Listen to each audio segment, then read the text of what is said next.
Welcome new and old friends, my name is 2482, and today 42 got us one story to reflect on. And remember, if you enjoyed this story, like, subscribe, share, and leave a comment.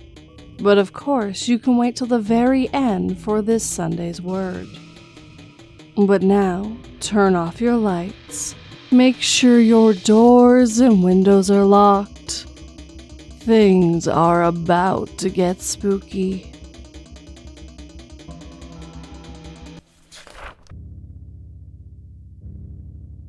Biblically accurate angels, explained the doctor as I lay on the gurney, look like horrors beyond all human comprehension.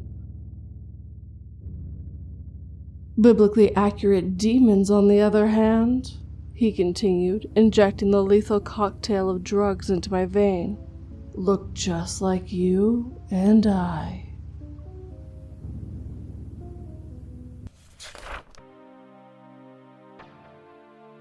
Reflections by HackyandBird. I was a new student in college, and by what I can only assume was the wrath of a vengeful trickster god, there was no financial aid available to me. I had filled out dozens of scholarships for weeks, but wasn't lucky enough to hear back from anyone. I was struggling to just pay tuition, and the books were a whole other battle. What I'm trying to say, that is, for obvious reasons, well, cash was tight. I picked up a couple shifts at a local diner, but the pay was pretty low. The tips weren't doing much to help out either. I started looking into alternative sources of income. That's when I spotted the post for the Crichton Research and Experimentation. They were offering nearly $500 for a few hours of simple research. $500 was enough to actually seriously jumpstart something for me. I didn't even have to think twice about applying. I filled out some basic information before selecting that I was available the next day at exactly noon. I was punctual and on time to the facility that was located about 3 miles from where I lived. It was a large brick building that was completely unmarked. It was nestled firmly between what appeared to be two office buildings of some kind. I walked inside and was instantly taken aback by the atmosphere of the room. It was strange, to say the very least. It had brick walls on the inside, and each one of them appeared to have a small pattern etched onto it. There were no chairs for me to wait in. "Hello, are you here for the experiment?" The woman who had spoken was standing behind a desk with a clipboard. She wore glasses and absolutely no expression on her face whatsoever. She could have been thrilled to see me or terrified. I couldn't tell either way. Yeah, I guess I am," I replied awkwardly. For some reason, I was feeling uncomfortable, as well as unsure of what to do with my hands. "Follow me, please," she said. As soon as she spoke, she turned and opened a set of steel double doors and hastily walked through. The walls of the hallway were a sterile white, and I remember being frightened when I saw them. They were vibrant to the point that they seemed to be almost glowing. The woman's shoes left an echo as she moved down the hallway. I began to reluctantly follow. We walked further along than I thought we would have to before she finally stood in front of a set of oak doors. They were stained dark and looked so very out of place against the white. She backed up against the wall before she spoke again. "You'll be right in here, Mr. Ambrose." I wanted to make a joke or something to lighten the mood, but the bleak expression on her face made me think twice. I felt the palms of my hands begin to sweat as I walked forward and pushed open the doors. There was a single chair in a dimly lit room. It appeared to be crafted out of a single piece of wood. There didn't appear to be any source of light that I could see, but the room held that same amount of visibility. I was having second thoughts as I stood out in the bright hallway and stared into the dark room. Then I thought about the money. It could get me out of a couple tight spots. The post online had said it was a couple hours. That was doable. It was just unfamiliar surroundings. There was no reason to panic. I walked in and heard the doors quietly creak shut behind me. There was still no difference in the amount of light. It was such a strange level of dimness to keep a room. I wasn't sure if I held a book in front of me if I'd be able to make out the words. But at the same time, I felt as if there was enough visibility for me to see what I needed to. I wondered how long it would take for someone to come in so we could get started. Maybe if I sat down, it would hurry the process along. The chair seemed to be the furthest thing from inviting, but it was clearly where I was meant to be. I walked up to the piece of furniture and looked down at it. Now that I was up close, I could actually see that it was masterfully carved. Using one piece of wood to carve a chair was already in of itself impressive, but this was ridiculous. There were oriental leaves and flowers carved in a pattern that twisted, then wound its way around the wood in a magnificent fashion. I ran my finger along the grooves and marveled at how intricately it was designed. I turned and then sat in it and was immediately surprised. I fit onto it as if it was made just for me. My hands pressed against the arms of the chair, savoring the feel of the wood. My back was perfectly supported as I found myself nestled in. I could feel how cold the wood was, even through my clothes. I was comfortable. Actually, I was beyond any level of comfort that I had experienced before. It was draining. I could actually feel the blood flow in my body slow down, the circulation hitting an almost stagnant level. My eyes began to droop closed. It was so difficult to keep them open. It was almost as if I had been drugged. There was no possibility of that, though.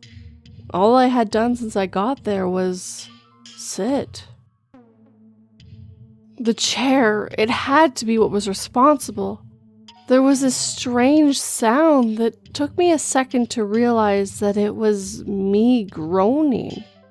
I tried to move my hands or feet or anything I could to get up, but it was useless.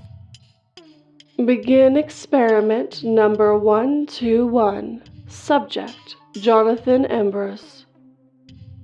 The voice had come from the walls. It was distorted, almost metallic in nature. It had been the woman from reception, I'm sure of it. Her voice was being run through a system of some kind. It came out distorted, robotic even, but it was definitely her. I should have been more scared, but I was just so tired. My eyes were just barely open at this point, but they were getting droopier, unable to fight against the unbearable weight of exhaustion. Sleep was the last thing on my mind, but I couldn't even remember what it was like to have my eyes closed. There was a sound off in the distance. No, it was close, I think. There's no way to tell. I tried to move my head to get a look around, but only managed to lift it a fraction of an inch. Mirror, mirror on the wall. It was the receptionist again. What was she talking about? That's when I saw it. I don't know where it had come from. It definitely hadn't been there when I walked into the room. I was sure of it. It was too beautiful to have missed.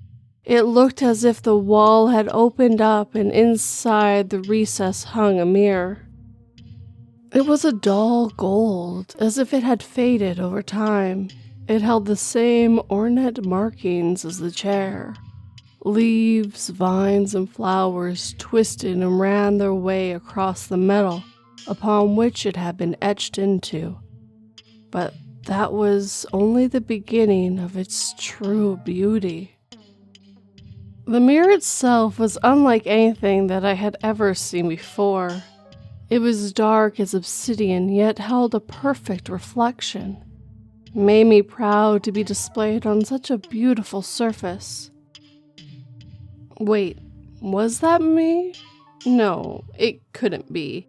The man in the reflection was scared, terrified, his eyes wide open in terror, fully alert. That wasn't me. My eyes were so heavy, they were barely open. The receptionist spoke again, but only a single word. 1. What was this, a countdown? To what? I felt myself begin to drool, the saliva dripping down onto my hand, but I couldn't feel it. The man in the mirror moved his head, but just barely. 2. I could feel the numbers as she spoke them. They were more than just words, more than just counting. She was behind this. There was a motive to whatever madness this was. 3. My eyes shut completely. I saw a darkness unlike any that I had ever known. It was encompassing and endless. It was inside of that darkness I saw true fear. My brain sent panic signals to my limbs which could not respond. There was no control left in any part of my body. 4. My eyes snapped open, the mirror now the only thing in my field of vision. It was the same distance away, but I perceived it as so much closer. It could have been inches from my nose. Now I could see even clearer, the man in the mirror locking eyes with me. 5. Can you feel the numbers? The way they bury inside your mind? Can you feel how they take hold? Her voice was no longer monotone, but sweet as honey. Her syrupy words coated my mind as I stared at the man in the mirror. I watched as he began to move. His eyes flickered in different directions as he began to enjoy his newfound movement. 6. I felt a tingle run against my spine. It was the first feeling I had since sitting down in the chair. A gasp escaped my lips, and I felt nauseated. I could taste bile in my mouth, but could do nothing about it, not even swallow. The man smiled. The grin was like nothing I had ever seen. It held mischief, yet terror at the same time. It was as if he had told the funniest joke he knew that I had ever heard, right after stabbing someone I loved. All I wanted was the numbers, though. 7. Euphoria. Can you feel it? My brain sent shockwaves of bliss from the tips of my fingers to my toes, all the way along every inch of my flesh. Her words crawled through me and my body responded. My neck began to shake and my fingers moved involuntarily. The man struck his hand out slowly. I watched in what should have been terror as it moved through the mirror, sending a ripple across the surface. I stared but did not care. His hand was now sliding out from the mirror and into our reality. I felt the warmth of tears slide down my cheek. All I wanted was the next number. Can you feel it? 8. It was as if she had whispered directly into my ear, and my body responded to the sound violently. I felt my nails dig into the wood of the chair. I pulled my fingers back and felt the warm feeling of blood as my nails began to peel off. It was too much to handle. I had heard the voice of God, and she had broken me.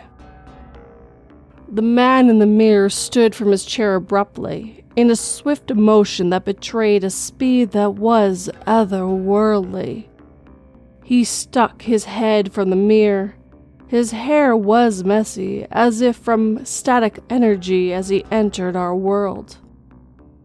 He locked eyes with me, and then he pulled himself halfway through the mirror. He shimmered forward, his body most of the way out, before he began to cackle. It was unlike any sound that I had ever heard before. It echoed throughout the room, starting softly before becoming louder. It was colder, methodical, yet tingled with a hint of joy. I could feel his pleasure from across the room, his excitement. He did not belong here. He should not be here. 9. I vomited instantly. A thick black bile shot forth from my mouth, covering my shirt and lap. 3 seconds it took for a full heave, but it felt like an eternity. I could feel the strain on my lungs as I began to wrench over and over again. The man from the mirror pulled himself completely free from his glass prison before falling to the floor. He went right into a roll and rose with that grin that seared its image into my mind. The moment he stood, the dim lights of the room shifted to a deep red. The man would bring blood. The expression on his face was one of pure chaos.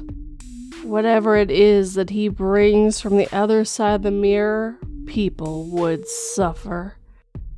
His fingers then began the slightest movements, each one responding with a crack as his body adjusted to this new reality.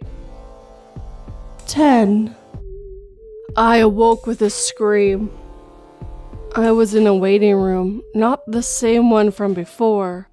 This just looked like a regular medical office. I gazed wildly at the people who surrounded me. They looked at me with worried faces. One of them began to say something, but I couldn't understand her as I was already halfway to the door. I ran all the way home, almost bailing through the door of my flat with how desperate I was to get inside. I collapsed then and laid there on the floor for hours, just trying to get a hold of my breathing. Eventually, I felt myself begin to calm down. It had been nothing more than a nightmare. I felt like a child again, a child who had seen unexpected things. Nightmares that were incomprehensible to the world which I struggled to become familiar with. Like all nightmares, though, it was fading as my mind adjusted to reality of life. After a few hours, I finally stood up. I actually was feeling embarrassed about the whole affair. I took off my coat, placing it on the back of the chair before stretching a little. The few hours on the floor had actually done wonders for my back. Perhaps there was some salvaging to be done for this night after all. I made myself some tea, then sipped it slowly. It wasn't long before I began to worry about the more mundane bits of existence. How would I afford finishing classes? How would I make extra money that I needed for other basic essentials? I soon found my mind clouded with the struggles of everyday dilemmas. I let out a sigh after I finished my tea, placing the mug on the counter. If overthinking was a sport, then I would be going home with the gold. Alas, this was the real world, where my anxieties was worth absolutely nothing. I yawned and made my way down the hallway towards my bedroom. but then stopped in my tracks, my feet frozen as I tried to comprehend what I just saw.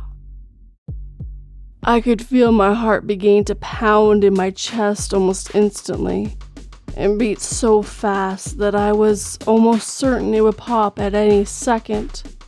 There was nothing but fear in that moment. My brain sent panic signals to every part of my body, but no part of me answered its call. I turned towards the bathroom slowly, laying my gaze on a reflection in the dark, dimly lit room. My eyes were as I remembered them, a light blue that my mother had once said reminded her of the sky in May. My hair was a bit of a mess from the nap, but it was my hair nonetheless. My nose and my eyes were all they should be. Everything was almost correct as I stood there staring at my reflection. Almost. I know that grin from anywhere.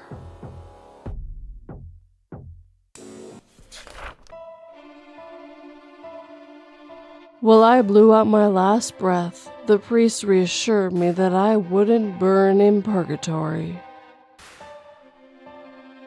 I've heard your confessions, my son, and you will surely be burning in the deepest pits of hell.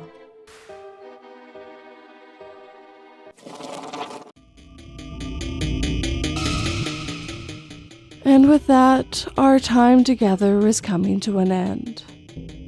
I'd like to thank the writer who let me read their story, as always.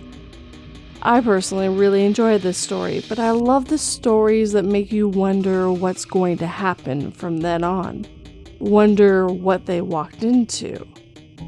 Nothing in real life is ever wrapped with a pretty bow, so why should a horror story be any different? Thank you so much, HackyandBird, for letting me bring this story to life for you. And if you agree, well, hit that like button and make sure it feels it.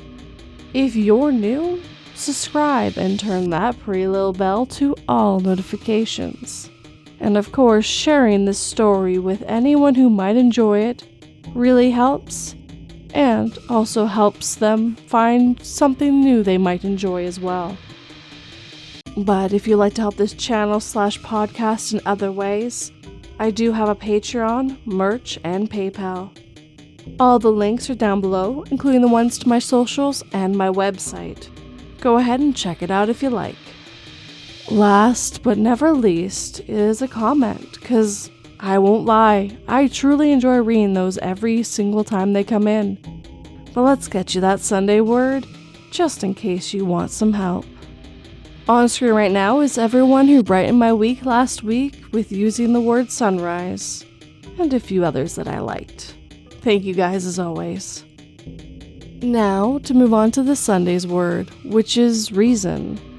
So as always, if you're on YouTube, write me a comment down below using this word, and you'll be in next week's photo.